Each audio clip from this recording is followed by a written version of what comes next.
안녕하세요. 미국 유학고수 시청자 여러분들. 오늘은요, 제 28을 할 차례예요. 그래서 오늘은 무슨 얘기를 해볼 거냐면, 교수 컨택을 어떻게 하면 좋을 것인가에 대해서 얘기를 해보도록 하겠습니다. 오늘은 교수 컨택의 중요성에 대해서는 앞에서 여러 차례 제가 강조를 해드렸기 때문에, 그거는 제 앞서 에피소드를 좀 봐주시고, 제 에피소드 중에서 이제 제목이, 미국, 박사 입학할 때 합격률을 올려보자, 뭐 그런 내용의 주제들에서 제가 많이 얘기를 했었어요. 이거 봐주시고, 그럼 오늘은 교수 컨택을 어떻게 하면 좋을 것인가에 대해서 좀 말씀을 해드릴게요. 일단 컨택하기 전에 좀 준비할 사항이 있어요. 그래서 여러분들 이제 대학원 준비하시면 대부분 이제 취업 생각도 좀 해보신 적 있을 거예요. 그래서 이력서는 다들 쓸 줄 아실 거잖아요. 이제 그거를 영문으로 쓰는 거죠. 영문으로 쓰는 건데, 사실 이제, 이력서 쓸 때, 이력서가, 미국에서는 크게 먹히는 이력서 두 가지가 있어요. 레주메가 있고, CV가 있어요, CV. 그러니까, 커리큘럼 비타이가 있는데, 그냥 줄여서 흔히 CV라고도 하거든요. 그러면, 레주메랑 CV랑 차이점이 있어요. 뭐냐면요.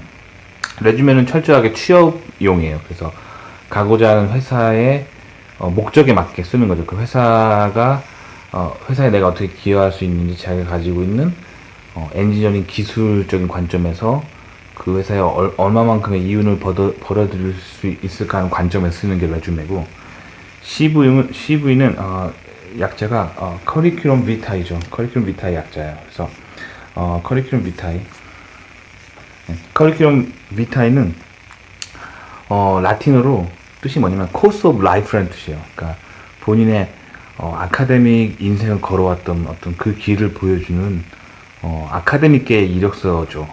그래서 레주메랑은 좀 다르게 써야 되는데, 커리큘럼 비타이랑 레주메의 차이점은 뭐 인터넷 블로그나 유튜브나 뭐 이거 관련된 책도 많기 때문에 제가 따로 설명을 안 드릴게요. 근데 짧고 굵게 말씀드리면, 레주메보다는 CV의 관점에 쓰는 게 좋다라는 거고, CV라는 게 이제 대충 설명드리면 뭐냐면, 본인이 아카데믹 길을 걸었던 관점에서, 그러니까 어떤 과목을 들었었고, 어떠한 연구를 했었고, 뭐 그런 철저하게 아카데믹 라이프의 관점에서 쭉 나열하는 그런 방식을 쓰면 좋을 것 같아요. 그래서 그렇게 커리큘럼 비타이를 먼저 준비를 해주시고요. 이걸 이제 워드 프로세서로 만들어서 PDF로 저장한 다음에 컨택 이메일에 첨부 파일로 같이 드리면 좋아요. 그 다음 준비해야 될 게 있어요. 이건 이제 첫 번째. 이제 제가, 이거보다는 이제 이 관점에서 준비를 하라고 말씀드렸죠. CV 첫 번째 준비해 주시고요. 두 번째는 이제, 메일을 하나 파시면 좋을 것 같아요. 그래서 한국 메일을 가지고 계신 분들은, Gmail을 파주시면 좋을 것 같아요. Gmail.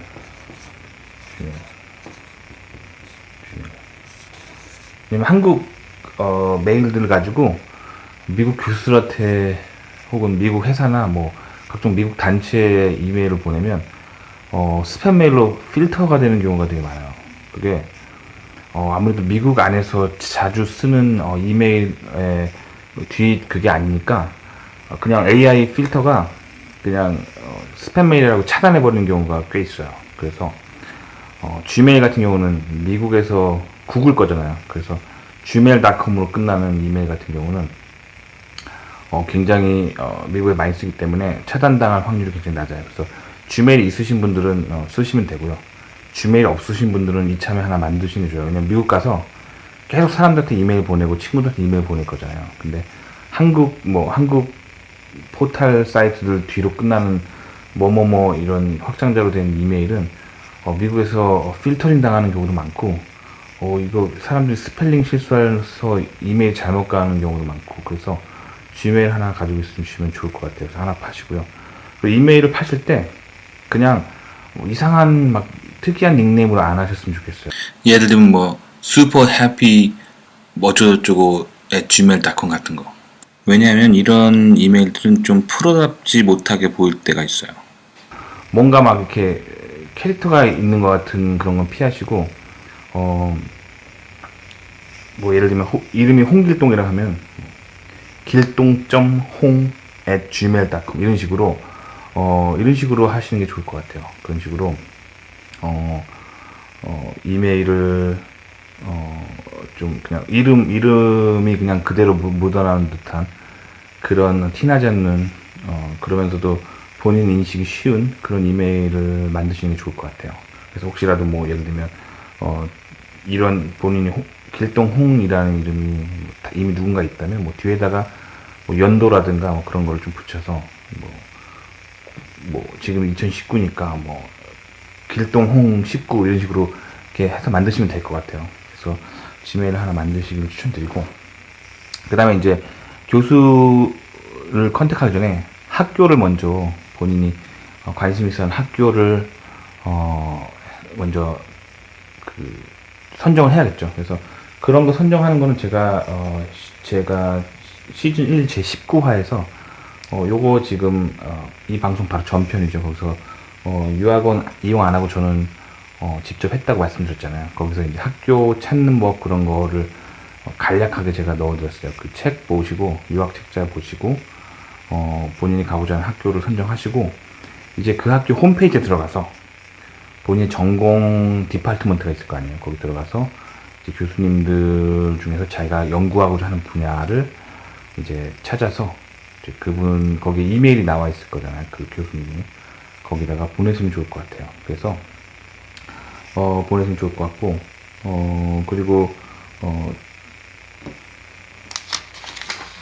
그 보내실 때 일단 무작정 묻지마식으로 보내시면 별로 좋지는 않을 것 같고요. 일단 하셔야 될 게, 그 본인이 선정한 그 교수님의 그 홈페이지가 있을 거예요. 그 과사에 과사 홈페이지를 통해서 타고 들어가셔서 그 교수님의 연구실 홈페이지, 그러니까 랩죠, 랩의 웹페이지를 들어가셔서, 그러면 그 교수님의 쭉 이력이 있을 거 아니에요. 그 교수님의 가장 최근 논문을 구하셔서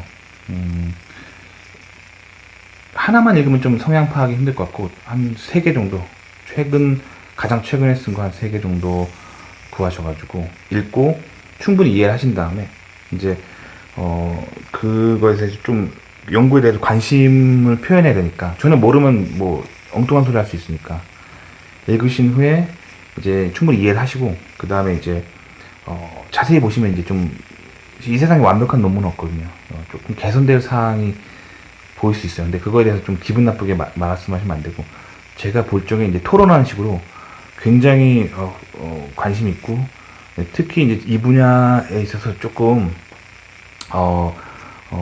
제가 기여를 할 수 있다. 뭐 이 논문이 뭔가 좀 문제가 있다. 뭐 임프루브 된다. 그런 식으로 말하면 기분 나쁘잖아요. 그게 아니라 제가 이쪽으로 좀 이 논문을 더 발전시키는데, 이 연구를 더 발전시키는데 기여를 할 수 있을 것 같다. 이런 식으로 좀 한번 이렇게 추켜 세워 드리고, 그 다음에 자신이 어떻게 기여할 수 있을지에 대해서 좀 이렇게 얘기를 해보시고, 기여할 사항을 잘 발견이 힘드시면은 그 논문 보통 컨클루전 마지막에 이제 뭐 이 논문 결론은 이렇고 뭐 한 다음에 보통은 이제 앞으로 이쪽을 어떻게 좀 더 연구를 해볼게라는 약간 이렇게 퓨처 플랜을 좀 쓰시는 분들이 있어요, 논문에. 그걸 보고 좀 힌트를 얻어서 거기다가 이제 좀 더 본인이 이제 그쪽으로 기여할 수 있을 거다라고 이렇게 쓰면은 좀 실마리를 잡으실 수 있을 거예요.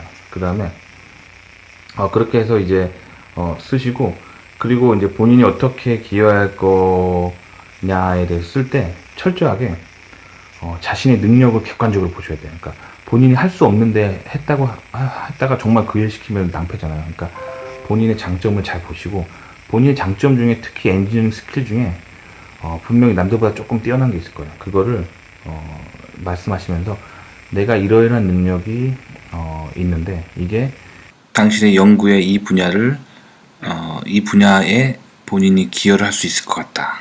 이런 식으로 쓰는 거죠.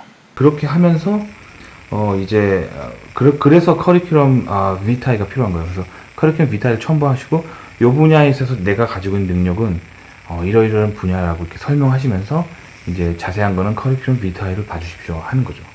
그렇게 해서 커리큘럼 비타이를 써주시고, 그 다음에 이제 그렇게 써주시고, 그렇게 해서 이제 당신의 연구에 기여를 해서 당신의 연구실 학위를 마친 다음에 이제 내가 어떤 사람이 되고 싶다라는 어떤 그런 포부, 그런 비전에 대해서 좀 얘기해 주면 좋을 것 같아요. 그렇게 이제 좀 하시면 좋을 것 같고, 사실 이 전반적으로 이 내용이 여러분 지원할 때 내시는 그 SOP, 그죠? 자소서라고 하죠. 에세이라고도 하고. 요 내용이랑 이렇게 비슷한 내용으로 쓰시면 될 것 같아요. 그래서 그렇게 해서 컨택을 해주시면 될 것 같고, 그 다음에 이제 저 같은 경우는 석사에서 박사를 지원할 때, 제가 석사를 미국에서 했기 때문에 박사 할 때 이렇게 써준다면 이제 마지막으로 뭘 썼냐면, 그래서 시간이 되면 한번 찾아뵐 수 있겠냐고 그렇게 물어봤어요. 그래서 제가 파워포인트로 제가 석사 때 했던 연구를 쫙 준비를 했죠. 그래서 직접 가서 보여드렸어요. 만약에 오라고 하는 교수가 있다면 직접 가서 보여드렸어요.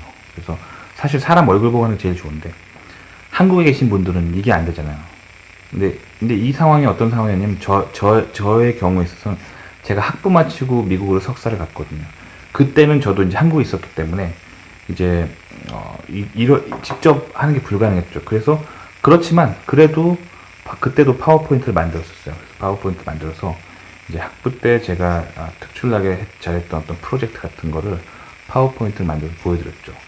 그리고 만약에 좀 더 시간적 여유가 되시는 분들은 뭐 유튜브라든가 뭐 그런 걸로 영어로 좀 아무래도 본인이 녹화를 하면은 이렇게 편집을 할 수 있고 잘못 찍으면 다시 찍을 수 있잖아요. 그래서 좀 최상의 상태로 본인의 어떤 백그라운드를 그러니까 영구적인 백그라운드를 설명할 수 있는 비디오 같은 거 만들어가지고 이 유튜브 비디오에다가 자기 얼굴을 이렇게 얼굴을 보여드리고 뭐 이렇게 어떤 것들을 했다라고 이제 영어로 이제 좀 설명할 수 있으시면 굉장히 좋을 것 같아요.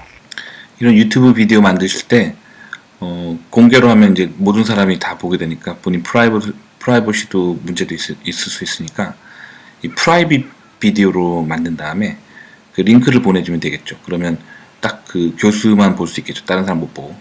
그 다음에 이제 그런 방법도 괜찮고, 아니면은 스카이프 있잖아. 스카이프 본인은 스카이프 같은 게 있으니까 이런 걸로 한번 대면에서 한번 얘기해 보고 싶다라고 해도 흔쾌히 허락하시는 분들이 있거든요. 그렇게 해서 이제 할 수 있겠죠. 근데 스카이프로 이렇게 컨택 하실 때는 좀 영어가 좀 굉장히 좀 영어에 자신 있으실 때 하는 게 좋고, 만약에 없으시면 오히려 역효과가 날 수 있으니까 그렇게 하면 좋을 것 같고요.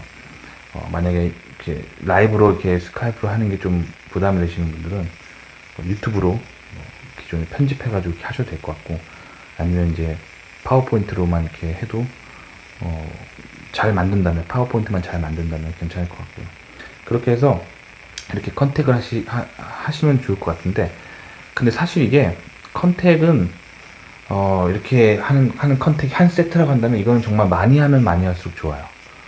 다다익선이에요. 그래서 왜 그러냐면 이게 확률의 문제인데, 사실 여러분이 어떤 랩에 들어가려면 그 랩에서 예를 들면 석사를 지원한다 하면 그 랩에 석사 한 명이 졸업할 때쯤에 컨택을 해야 되고, 박사라고 한다면 그 랩에 박사가 졸업할 때쯤에 컨택하는 게 제일 좋아요.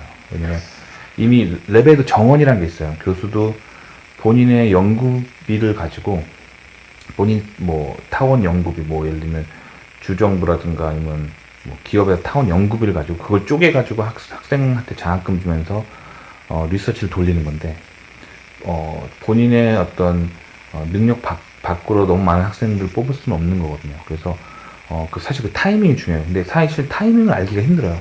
교수 홈페이지 가서 대충 몇 명의 학생이 있고 언제 입학했고 그거 가지고 이제 대충 언제 졸업할지 감은 잡을 수 있는데, 그거 가지고 완벽하진 않은 게 그 웹사이트 업데이트가 느릴 수도 있고, 그게 사실 몇 년째 업데이트 안 하고 있는 랩도 있어요. 그래서 그게 정확한 정보는 아니라는 거죠. 그래서 사실 찬스를 늘리기 위해서는 여러 군데 가능한 많이 컨택 하시는 게 좋아요. 제 경험상 저 같은 경우는 정말 컨택 많이 했어요. 뭐 100명, 교수 100명 정도 컨택을 한다면, 그 중에서 뭔가 좀 피드백이, 뭔가 긍정적인 피드백이 오는 사람들은 한 두세 명도 안 됐어요. 그러니까, 일단, 제가 뭐 교수님들을 확 끌만한 게 없어서 그럴 수도 있겠지만 그래서 좀 그랬었어요. 그래서 저는 그래서 다른, 노력들을 많이 했었거든요. 그래서, 제가 드리고 싶은 말씀은, 이제 컨택을 할 때는 최대한 많이 하라. 정말 많이 하는 게 좋아요. 그래서, 그렇게 하면 좋을 것 같고요. 그래서 오늘은 이제 교수 컨택하는 법에 대해서 간략하게 좀 얘기를 해봤습니다. 어때요? 좀 도움이 되셨나요? 도움이 되셨으면 좋겠고요. 혹시라도 궁금한 거나 더 알고 싶은 거 있으면 댓글 달아주시면은 제가 한번 참고해보고 또 도와드릴 게 있으면 생각해보도록 하겠습니다. 그러면 오늘 도움이 되셨다면 좋아요, 구독 눌러주세요. 안녕히 계세요.